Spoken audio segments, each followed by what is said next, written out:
Hey everybody, welcome back to Talking Pro Football. I'm Michael Carlyle. First of all, I hope you all made it through the first Sunday in quite some time without the NFL. I know, it was rough. We did have the NBA All-Star Game, Daytona 500 if you're into NASCAR, but something about a Sunday without the NFL, that's just rough. Let's jump in. We've got a lot of news that's come out over the last week and some interesting things to pop up. Let's start with looking back at last Sunday's Super Bowl. The ratings are in, and Sunday's Super Bowl drew an estimated 101.1 million viewers. Of course, they saw the Rams beat the Bengals on a late game drive. That was a 6% increase over the 95.2 million that watched Tampa Bay be crowned champions back in 2021. Also, viewership from the NFL's divisional round was up 20% over last year, and the conference championships were up 10%. So ratings-wise, the NFL thriving just like they always do. It's now official. The Vikings have hired Rams offensive coordinator Kevin O'Connell to be their next head coach. A deal had been reached a couple of weeks ago, but it couldn't become official until the Rams' playoff run ended. And after last week's Super Bowl, finally that has happened, and O'Connell now officially the next head coach of the Vikings. The Bengals Super Bowl run has earned their head coach, Zach Taylor, a new contract. The team announced last week that they had signed Taylor to a contract extension through the 2026 season. He had 1 year left on his current deal. The Miami Dolphins have added some experience to their offensive staff under new head coach Mike McDaniel. The Dolphins agreed to terms with Darrell Bevell as their quarterbacks coach and passing game coordinator. Some injury news coming out of the Super Bowl. No surgery for Joe Burrow. The knee injury that he suffered in the second half of the Super Bowl apparently isn't serious. Burrow sustained a sprain that will not require surgery. Bengals coach Zach Taylor confirmed that Burrow suffered the sprained MCL, which was, as described by Zach Taylor, the Bengals head coach, a re-aggravation of something that he did back in December. Odell Beckham Jr., meanwhile, his injury a little bit worse. Of course, the Rams and Beckham win the Super Bowl, but it comes with a price for the wide receiver. He suffered a torn ACL in the 23-20 win over Cincinnati. It's the second ACL tear to his left knee in as many seasons. He had suffered the same injury in a game back in October of 2020. The 29-year-old Beckham is set to become a free agent this offseason. His timeline for a return is unclear, but the injury will almost certainly complicate his contract outlook. Arizona Cardinals quarterback Kyler Murray has broken his silence a week after scrubbing all references to the Cardinals on his social media accounts, which created all sorts of speculation and a critical report by an ESPN insider on last week saying that the Cardinals quarterback was, quote, self-centered and immature and a finger pointer. Murray responded with a statement via Twitter and Instagram, quote, I play this game for the love of it. My teammates, everyone who has helped me get to this position that believed in me and to win championships. All this nonsense is not what I'm about, never has been, never will be. Anyone who has ever stepped between those lines with me knows how hard I go, love me or hate me, but I'm going to continue to grow and get better, end quote.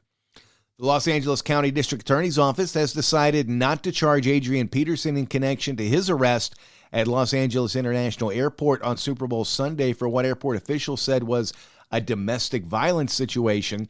Peterson's case will now be referred to the Los Angeles City Attorney, who will examine the case and could still charge Peterson with misdemeanor domestic violence. According to Los Angeles Airport Police, they received a call around 8:30 a.m. local time on Super Bowl Sunday about a possible domestic violence on board an aircraft bound for Houston and responded to a verbal and physical altercation between a male suspect and a female victim.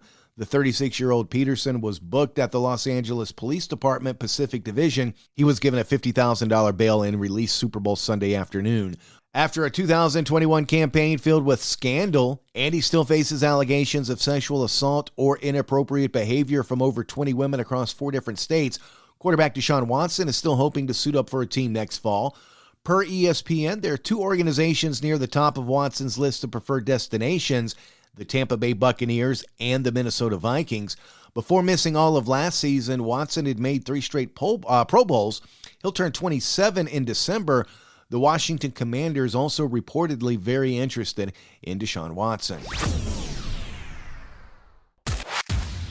The Pittsburgh Steelers have hired former Miami Dolphins coach Brian Flores as a senior defensive assistant and linebackers coach.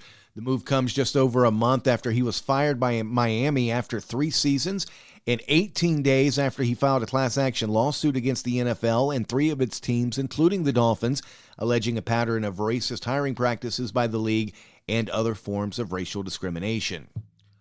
Roger Goodell is negotiating a 4th contract extension, which could be in place in the upcoming months, according to Sports Business Journal. Goodell last signed a deal in 2017, which will take him through the 2024 season. At the time, an NFL spokesperson said that this will be the last contract for Goodell, who turned 63 on February 19th. Tom Clements, one of the coaches Aaron Rodgers is long credited for his development during his early days in the NFL, is coming out of retirement to return to the Green Bay Packers as quarterbacks coach. Coincidence? Maybe, but probably not. Clements was with the Packers from 2006 to 2016. He most recently was with the Arizona Cardinals as their quarterbacks coach, but retired following the 2020 season. The NFL has announced it will not be opening an investigation into the events surrounding the Dallas Cowboys' $2.4 million confidential settlement with 4 members of their cheerleading squad who accused the now former team executive of voyeurism in their locker room back in 2015. NFL spokesperson Brian McCarthy said the cheerleaders' allegations, along with an additional allegation of voyeurism against Richard Dalrymple, who was the Cowboys' longtime senior vice president for public relations and communications, McCarthy said that those matters are considered a club matter and that the club has handled it to the league's satisfaction.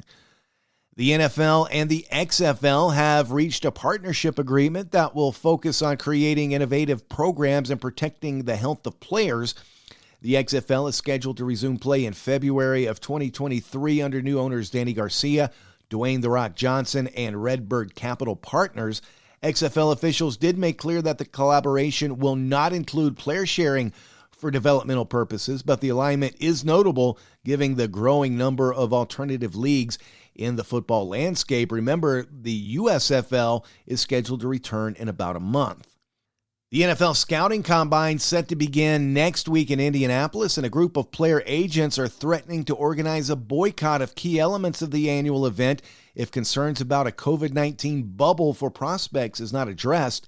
The NFL sent a memo last week to draft prospects and their agents outlining rules for the Combine that include a bubble that would keep prospects from interacting with their personal trainers, doctors, nutritionists, and agents while in Indianapolis. A group of agents representing more than 150 players have pushed back, saying that it will hold their players out of the Combine drills and interviews if the league does not relent on those plans. It'll be interesting to see what the league and these agents can come up with, especially with the Combine a little over a week away now.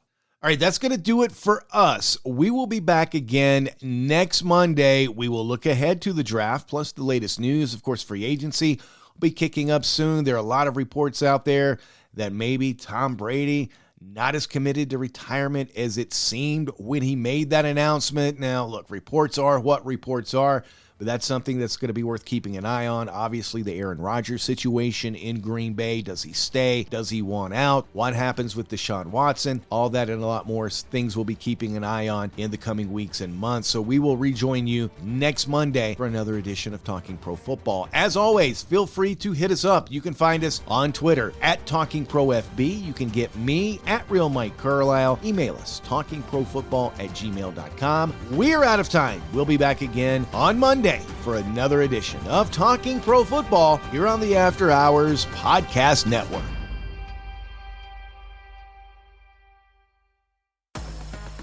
Love combat sports? I have a website for you, cageminds.com. That's CAGEDMINDS.com. Fight news from around the world, in-depth interviews, live event coverage, covering combat sports for over a decade, established in April 2011. That's cageminds.com.